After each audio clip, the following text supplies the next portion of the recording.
Ce sont des choses que j'ai l'habitude de faire, ce sont des choses que nous avons l'habitude de faire, ce sont des choses tout simplement nécessaires, en effet. Et vous aurez constaté que cette année, j'ai reçu un accueil exceptionnel. Partout où je suis passé, pour répondre à votre question, je suis animé par un sentiment de satisfaction, de béatitude tout simplement. Et je voudrais rendre grâce à Dieu, remercier infiniment les Nigériens et les Nigériennes de la région de Zender qui se sont mobilisés si fortement à l'occasion de ce contact que je voulais entreprendre avec eux. Je voudrais féliciter tous les camarades responsables de nos structures qui ont pu rendre cette mobilisation possible. J'ai le sentiment que notre parti est en train de connaître un développement exceptionnel. Il s'agit d'une véritable explosion et c'est des choses évidemment de nature à nous réjouir. Excellence, alors des crimes jusqu'à aujourd'hui, on a vu c'était vraiment exceptionnel, c'est-à-dire la région des Indes. C'est le ministre.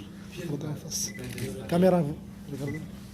Oui, en tout cas, sur la base des adhésions nombreuses qui sont en train de se faire au profit de notre parti.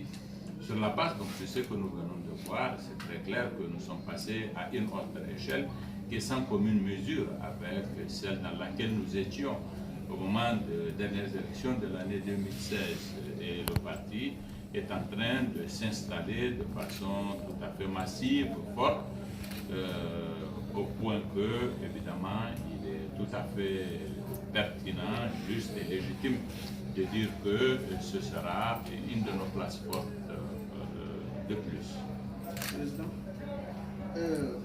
on constate que, en tout cas à travers les réseaux sociaux, les médias même, on vous accuse d'être en campagne avec les moyens de l'État, même si par ailleurs, quand on voit un peu partout des opposants aussi sur le terrain.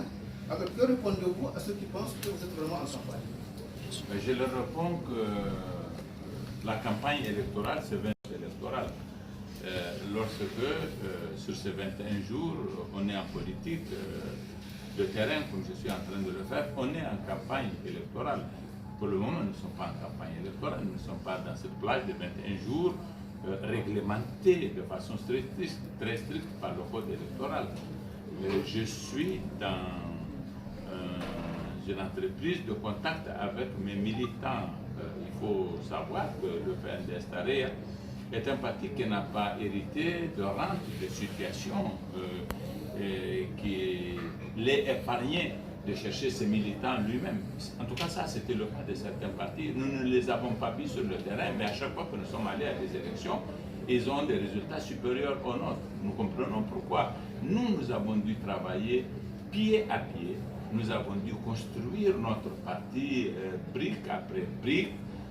Nous avons dû souffrir, et cette souffrance, elle s'est traduite notamment dans des visites sur le terrain, village par village, sur l'ensemble du territoire national. Le président Issoufou est de très loin l'homme politique qui a le plus visité des villages au Niger.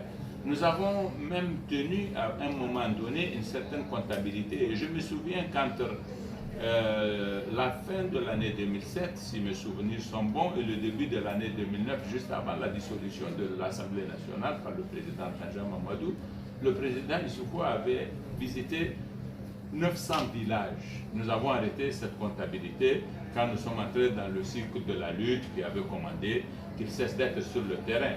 Le président Issoufou a dormi dans des villages au sud de Gouré, à Bouné. Il a dû dormir, je crois, au nord de Gouré, à Gazo. Et aucun autre leader ne l'a jamais fait. Moi, j'ai entrepris une tournée dans le département de Gouré en juin 1999. Du 1er au 24 juin, je visitais tous les villages de Gouré. Un jour, nous nous sommes amusés avec les camarades pour savoir en moyenne combien de fois j'ai visité les villages de Gouré. Nous avons découvert qu'en moyenne, j'ai visité les villages de Gouré 5 fois dans ma vie, avant que je sois absorbé par les activités gouvernementales qui me retiennent à Niamey. Moi, je suis, comme coordonnateur de Zender, quelqu'un qui a visité tous les villages du département de Kantier, tous les villages du département de Taketa, tous les villages du département de Damagaram-Takaya, tous les villages du département de Dingas, une bonne partie des villages de Magaria, de Miria et de Tanout. On ne me disait pas en campagne à l'époque, c'est le même travail que je l'ai fait, c'est le même travail que je faisais, avec la même approche, avec les mêmes intentions, qui sont de consolider notre assise dans cette région-là. C'était ça ma mission, je l'ai toujours accompli, je n'ai rien changé, je suis président du parti. Et si un président de parti devait attendre uniquement la période de la campagne électorale pour agir, pour bouger, pour aller sur le terrain, à quoi ça sert de faire des partis politiques? La meilleure façon de s'anesthésier et de ne voir aucun contact avec la population, c'est d'être alors président de parti.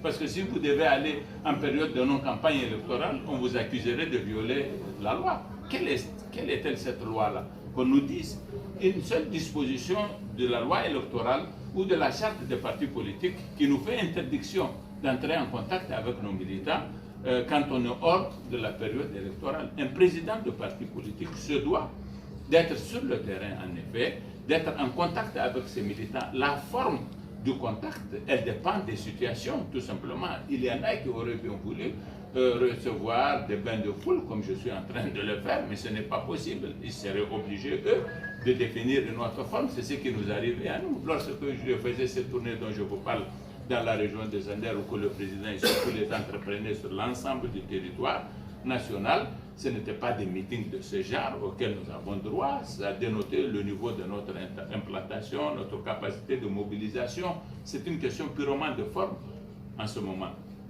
Donc non, je ne suis pas en campagne électorale, je n'en ai pas besoin, je n'ai pas besoin d'être en campagne électorale, mais aucune loi ne me fait interdiction de contacter mes militants. Quelle peut être la forme de ce contact? C'est les circonstances qui l'imposent. Je peux vous dire qu'en sortant, moi, j'avais préparé un discours. Mais à Kantier, j'ai compris que ce n'était plus possible de faire le discours. Nous avons dû changer, nous avons dit, alors, puisque nous ne pouvons pas faire de discours en public compte tenu du nombre, de l'affluence des populations et de nos capacités, de nos sonorisations, etc., nous allons faire des réunions avec les responsables des structures dans des salles fermées. Et même ça, ça n'a pas été possible. Ça veut dire que nous n'avons pas été en mesure d'avoir un discours. Et qu'est-ce que nous avons eu comme excuse? C'est de dire qu'on n'est pas en période où nous sommes venus avec des discours, avec des engagements, mais c'est seulement parce que nous avons été contraints de ne pas faire de discours et nous nous sommes contentés de saluer les populations nombreuses qui sont venues à notre accueil, ce qu'elles ont accueilli favorablement, c'est tout. Donc non, en ce moment, je peux vous dire qu'il y a 6 chefs de partis politiques qui font exactement ce travail que moi je fais, selon des modalités et des conditions qui sont propres à la situation de leur parti politique. Certains sont de l'opposition, d'autres sont de la majorité. Vous savez, nous, lorsque nous étions dans l'opposition, nous faisions le reproche à ceux qui étaient au pouvoir de ne jamais sortir et de ne jamais faire de terrain. Donc, j'ai entendu quelqu'un à Zender hier qui se réclame de la société civile prétendre qu'il m'a entendu accuser le président Tanja ou le premier ministre Hama à l'époque de faire la campagne avant la campagne. Je voudrais lui dire qu'il a eu des trous de mémoire. Certainement, ce n'était pas de moi qu'il s'agissait. Je ne peux jamais dire ça parce que je le reprochais le contraire, justement. Mais nous étions trop sur le terrain pour pouvoir faire ce genre de remarques aux autres. Non, les partis politiques ont vocation à être sur le terrain. C'est ce que nous avons toujours fait. C'est ce que je continuerai à faire parce que je suis le président de mon parti. Pas parce que je suis seulement candidat, ni même pas parce que je suis candidat en effet, mais parce que je suis président d'un parti. Mon devoir, c'est d'être au contact de mes militants pour que je connaisse leurs problèmes. Mon devoir, c'est d'être au contact avec les Nigériens pour que, si je prétends un jour être président de la République, à l'avance, je puisse connaître les problèmes de ces régions, que je puisse connaître géographiquement, excusez-moi, les régions. J'étais dans une tournée à Djindjou, mais je connais aujourd'hui les problèmes de Djindjou que j'ignorais.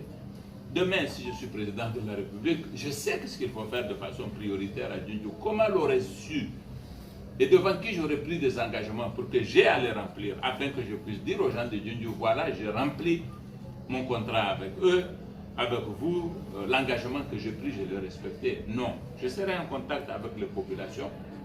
En tant que président du PNDS Taraya, pour connaître le Niger, il y a des départements, figurez-vous, que je ne connais pas. Vous pensez que je vais m'interdire d'aller à Falmey, que je n'ai jamais visité? Je me propose d'aller à Falmey, de connaître les populations de Falmey, de connaître les problèmes de Falmey, pour que j'ai désormais une idée de ce qu'ils sont et que je puisse y répondre lorsque, si Dieu le veut, un jour, je devais être président de la République. Donc non, ils se trompent, ceux qui pensent que un président de parti politique, surtout lorsqu'il est au pouvoir, ne doit jamais agir, doit rester chez lui. Mais alors, qu'est-ce qu'il connaîtrait de son pays? Qui le connaîtrait? Et comment peut-il battre campagne? Et en vertu de quoi il pourrait parler aux Nigériens pour leur dire qu'il est capable de faire ceci ou cela? Non. Il y a des partis qui sont condamnés à être à Niamey. C'est leur sort. Ça n'a jamais été notre sort, nous, PNDS. Notre sort a été d'être sur le terrain et nous le continuerons. Voilà ce que je voudrais dire. Il y a un second volet de ma question. Il y a un second volet non répondu.